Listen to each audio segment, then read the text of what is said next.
कहते हैं भगवान हर इंसान की किस्मत जन्म से पहले लिख देता है। लेकिन कुछ लोगों की किस्मत ऐसी होती है जिसे दुनिया पढ़ नहीं पाती। और जब सच सामने आता है तब सिर्फ जिंदगी नहीं, पूरी दुनिया बदल जाती है। दिल्ली, सुबह के ठीक 6 बजे। ठंडी हवा चल रही थी। सड़कें धीरे धीरे जाग रही थीं। कुछ लोग मॉर्निंग वॉक पर थे, कुछ चाय की दुकानों पर खड़े थे। उसी सड़क पर एक पुरानी खड़खड़ाती मोटरसाइकिल तेजी से दौड़ रही थी। मोटरसाइकिल चला रहा था 23 साल का एक लड़का। नाम आर्यन। पीठ पर फूड डिलीवरी का बड़ा बैग था। आंखों में नींद थी, लेकिन चेहरे पर जिम्मेदारियों का बोझ उससे भी बड़ा था। मोबाइल पर लगातार नोटिफिकेशन आ रहे थे। नई डिलीवरी असाइन हुई। आर्यन ने हल्की मुस्कान के साथ कहा, बस भगवान, आज इतना काम मिल जाए कि मां की दवाइयां खरीद सकूं। कुछ ही देर बाद वह एक बड़े बंगले के सामने रुका। दरवाजा खुला। करीब 20 साल का एक अमीर लड़का बाहर आया। उसने खाना लिया, एक नजर आर्यन के कपड़ों पर डाली और हंसते हुए बोला, भाई, इतनी सुबह से मेहनत करके कितना कमा लेते हो? 500? 1000? आर्यन मुस्कुराया, सर, जितना मिल जाए वही बहुत है। अमीर लड़के ने जेब से 10 रुपये का सिक्का निकाला और उसकी तरफ उछाल दिया। ले, तेरी मेहनत का बोनस। सिक्का सड़क पर गिरकर लुढ़क गया। आसपास खड़े लोग हंसने लगे। आर्यन ने सिक्के की तरफ देखा, लेकिन उसे उठाया नहीं। उसने सिर्फ इतना कहा, सर, मेहनत की कमाई छोटी हो सकती है, लेकिन मेहनत करने वाला कभी छोटा नहीं होता। ये सुनते ही अमीर लड़के की मुस्कान गायब हो गई। उसने गुस्से में दरवाजा बंद कर दिया। आर्यन अपनी बाइक स्टार्ट करके आगे बढ़ गया। उसे आदत थी बेइज्जती की, गरीबी की, तानों की, लेकिन उसने कभी शिकायत नहीं की, क्योंकि उसे पता था घर पर उसकी मां उसका इंतजार कर रही होगी। करीब 1 घंटे बाद आर्यन अपने छोटे से किराए के कमरे में पहुंचा। दरवाजा खुला। अंदर उसकी मां खांसी से परेशान चारपाई पर बैठी थी। आर्यन ने तुरंत दवा और पानी दिया। मां, अब कैसी तबीयत है? मां मुस्कुराई। मैं ठीक हूं बेटा, तू पहले कुछ खा ले। आर्यन समझ गया, घर में खाने के लिए कुछ नहीं है। उसने झूठी मुस्कान के साथ कहा, मैं रास्ते में नाश्ता कर चुका हूं। मां ने उसकी आंखों में देखा। उन्हें पता था कि उनका बेटा झूठ बोल रहा है, लेकिन दोनों में से किसी ने सच नहीं कहा, क्योंकि दोनों एक दूसरे का दर्द छिपाना चाहते थे। उसी समय आर्यन का मोबाइल बजा। स्क्रीन पर नाम चमका, नैना। आर्यन के चेहरे पर पहली बार सच्ची मुस्कान आई। उसे क्या पता था, यही फोन उसकी जिंदगी की दिशा बदलने वाला था। मोबाइल की स्क्रीन पर चमक रहा था। नैना। आर्यन ने तुरंत कॉल उठाई। हेलो नैना, कैसी हो? दूसरी तरफ कुछ पल तक सन्नाटा रहा। फिर नैना की धीमी आवाज आई, आर्यन, आज मिल सकते हो? आर्यन के चेहरे पर मुस्कान आ गई। तुम कहो और मैं ना आऊं, ऐसा कभी हो सकता है? नैना ने सिर्फ इतना कहा, शाम 5 बजे, वही पुरानी झील के पास। मुझे तुमसे बहुत जरूरी बात करनी है। कॉल कट गई। आर्यन कुछ पल तक फोन को देखता रहा। उसे लगा शायद नैना कोई अच्छी खबर देने वाली है, शायद शादी की बात। वह मुस्कुराते हुए अपनी मां के पास गया। मां, आज नैना मिलने बुला रही है। मां ने भी हल्की मुस्कान दी। भगवान करे तेरी जिंदगी में भी खुशियां आई बेटा। आर्यन ने मां के पैर छुए और फिर काम पर निकल गया। पूरा दिन वह लगातार डिलीवरी करता रहा। दोपहर की तेज धूप, पसीने से भीगा चेहरा, लेकिन उसके मन में सिर्फ एक ही बात थी, आज नैना से मिलूंगा। हर डिलीवरी के बाद वो जेब में रखे छोटे से डिब्बे को देखता। उस डिब्बे में एक साधारण सी चांदी की अंगूठी थी। महंगी नहीं थी, लेकिन उसने उसे खरीदने के लिए पूरे 3 महीने पैसे बचाए थे। उसने मन ही मन सोचा, अगर आज सब ठीक रहा तो मैं नैना को प्रपोज कर दूंगा। शाम के 5 बजने में 10 मिनट बाकी थे। आर्यन झील के किनारे पहुंच गया। उसने अपनी पुरानी शर्ट को हाथ से सीधा किया, बाल ठीक किए, जेब से अंगूठी वाला डिब्बा निकाला और गहरी सांस ली। कुछ ही देर में एक काली चमचमाती लग्जरी कार वहां आकर रुकी। कार का दरवाजा खुला। नैना बाहर उतरी, लेकिन वह अकेली नहीं थी। उसके साथ लगभग 30 साल का एक अमीर और बेहद स्टाइलिश युवक भी था।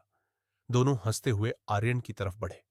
आर्यन के चेहरे की मुस्कान धीरे धीरे गायब होने लगी। नैना उसके सामने आकर रुक गई। आर्यन, मुझे तुमसे कुछ कहना है। आर्यन ने मुस्कुराने की कोशिश की। हाँ, कहो। नैना ने एक पल के लिए आंखें बंद की, फिर बोली, हमारा रिश्ता यहीं खत्म होता है। आर्यन के हाथ से अंगूठी वाला डिब्बा लगभग छूट गया। उसने कांपती आवाज में पूछा, लेकिन क्यों? नैना ने गहरी सांस ली। क्योंकि सिर्फ प्यार से जिंदगी नहीं चलती। उसके साथ खड़ा युवक मुस्कुराया। नैना ने उसकी तरफ इशारा करते हुए कहा, ये रोहन है, मेरे होने वाले पति। आर्यन के कानों में जैसे सब कुछ सुनाई देना बंद हो गया। झील के किनारे चलती हवा, लोगों की आवाज, सब धुंधला पड़ गया। उसने बस एक सवाल पूछा, क्या एक बार भी तुम्हें मुझ पर भरोसा नहीं था? नैना ने नजरें झुका लीं। रोहन हंसते हुए आगे बढ़ा। उसने आर्यन की पुरानी बाइक को देखा, फिर बोला, भाई, सपना हमेशा अपनी औकात दिखकर देखना चाहिए। और उसने अपनी जेब से 500 रुपये का नोट निकालकर आर्यन की तरफ बढ़ा दिया। ये रख, नई शर्ट खरीद लेना। आसपास खड़े कुछ लोग ये सब देखने लगे। आर्यन ने उस नोट की तरफ देखा, फिर रोहन की आंखों में देखते हुए बोला, गरीब हूं, बिकाऊ नहीं। रोहन का चेहरा गुस्से से लाल हो गया। उसने नोट वापस जेब में रखा और अचानक आर्यन को जोरदार धक्का दे दिया। आर्यन सड़क पर गिर पड़ा। उसकी जेब से अंगूठी वाला डिब्बा निकलकर दूर जा गिरा और अंगूठी सड़क पर लुढ़कती हुई सीधे एक तेज रफ्तार कार के पहिए के नीचे आ गई। छर्रर। अंगूठी पूरी तरह टूट गई। आर्यन बस उसे टूटते हुए देखता रह गया। उसका सपना, उसकी उम्मीद, सब उसी अंगूठी के साथ टूट चुके थे। और तभी आर्यन का फोन जोर जोर से बजने लगा। स्क्रीन पर लिखा था, सिटी हॉस्पिटल।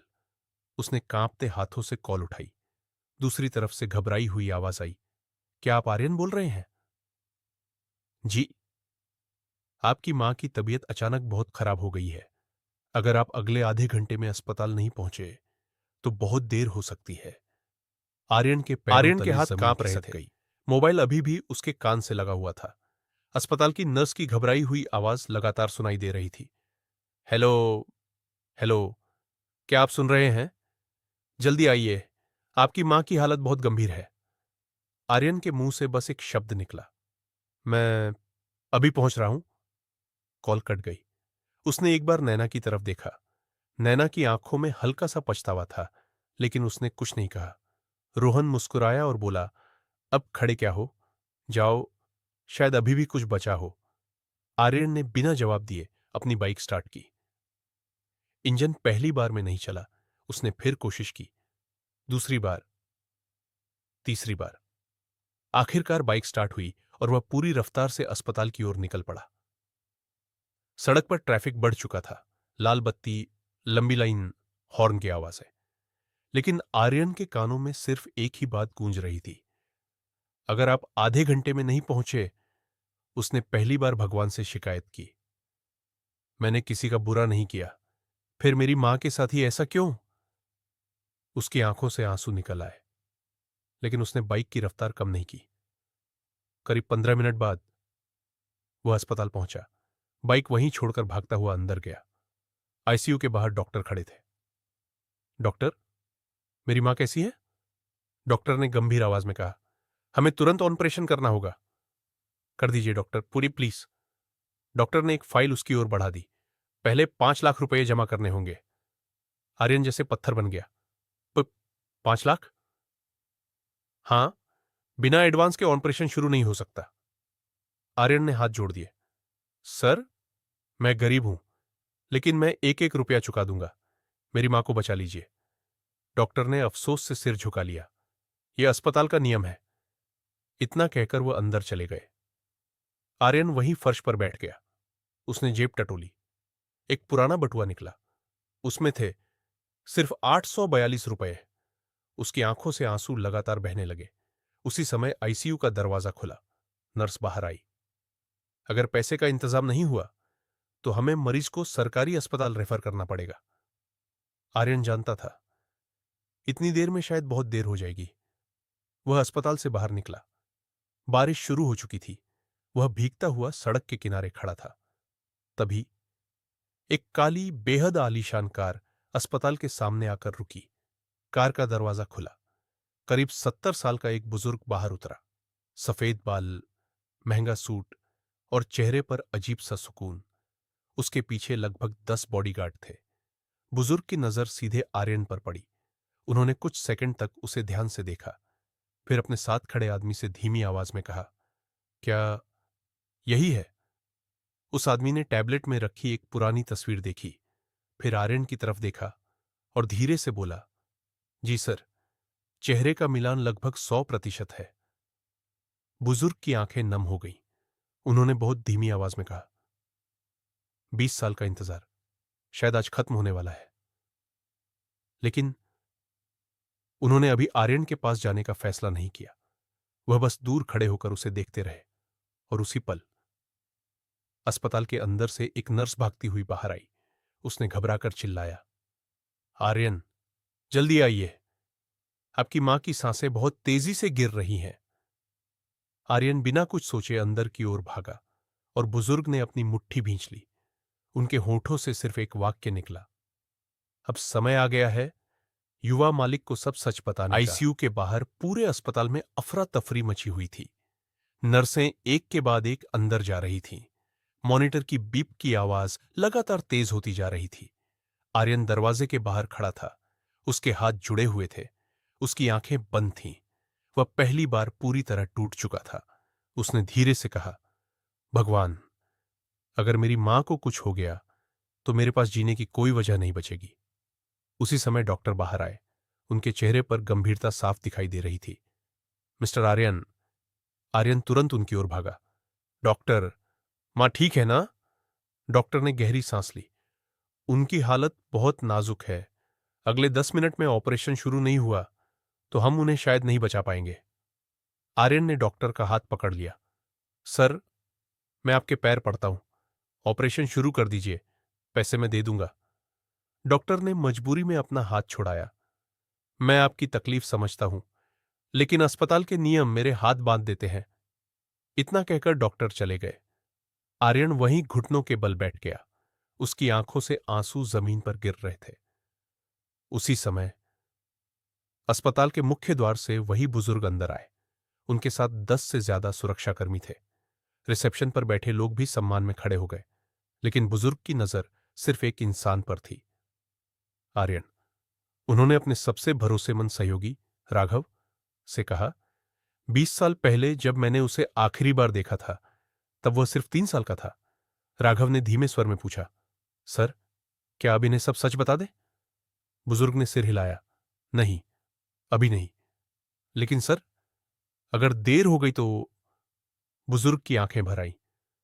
मैंने उससे एक वादा किया था और आज भी मैं उस वादे को नहीं तोड़ सकता। उधर आर्यन ने अपने मोबाइल में हर उस व्यक्ति को फोन लगाया जिसे वह जानता था। किसी ने फोन नहीं उठाया, किसी ने बहाना बना दिया, और जिसने फोन उठाया उसने कहा, भाई, 5 लाख बहुत बड़ी रकम है। कुछ ही मिनटों में उसके पास उम्मीद का आखिरी सहारा भी खत्म हो गया। वह अस्पताल के मंदिर में गया। दीपक की लौ धीरे धीरे जल रही थी। आर्यन ने भगवान की मूर्ति के सामने सिर झुका दिया। अगर मेरी मां बच गई तो मैं पूरी जिंदगी किसी से कुछ नहीं मांगूंगा। उसी समय पीछे से किसी ने उसके कंधे पर हाथ रखा। आर्यन ने पलट कर देखा। वही बुजुर्ग उसके सामने खड़े थे। उनके चेहरे पर अजीब सी शांति थी। उन्होंने मुस्कुराकर पूछा, बेटा, क्या परेशानी है? आर्यन ने आंखों के आंसू पोंछे। मेरी मां मर रही है और मेरे पास उन्हें बचाने के लिए पैसे नहीं है। बुजुर्ग कुछ पल तक उसे देखते रहे। फिर उन्होंने अपनी जेब से एक काला कार्ड निकाला और राघव को दे दिया। जाओ। राघव बिना कुछ पूछे कैश काउंटर की ओर चला गया। सिर्फ 2 मिनट बाद अस्पताल के पूरे सिस्टम में एक संदेश चमका। 5 करोड़ रुपये, 5 करोड़ रुपये सफलतापूर्वक जमा किए गए। पूरा स्टाफ हैरान रह गया। डॉक्टर दौड़ते हुए बाहर आए। ऑपरेशन थिएटर तैयार करो, अभी। आर्यन कुछ समझ ही नहीं पाया। वह दौड़कर कैश काउंटर पहुंचा। रिसेप्शनिस्ट ने कहा, सर, आपकी मां का पूरा इलाज पहले ही जमा हो चुका है। आर्यन ने कांपती आवाज में पूछा। लेकिन किसने? रिसेप्शनिस्ट ने उंगली से पीछे की ओर इशारा किया। आर्यन धीरे धीरे पलटा। वही बुजुर्ग शांत खड़े मुस्कुरा रहे थे। आर्यन उनके पास पहुंचा। सर, आपने मेरी मदद क्यों की? मैं आपको जानता भी नहीं। बुजुर्ग की आंखें नम हो गईं। उन्होंने कांपते हाथ से आर्यन के सिर पर हाथ रखा और बोले, तुम मुझे नहीं जानते, लेकिन मैं तुम्हें जन्म से जानता हूं। आर्यन के चेहरे का रंग उड़ गया। ज, जन्म से? बुजुर्ग ने जेब से एक पुरानी, हल्की जली हुई तस्वीर निकाली। उस तस्वीर में 3 साल का एक छोटा बच्चा, एक शाही महल, और उसी बच्चे के गले में वही चांदी का लॉकेट था जो इस समय आर्यन के गले में था। बुजुर्ग ने धीमी लेकिन भारी आवाज में कहा, तुम कोई साधारण लड़के नहीं हो, आर्यन।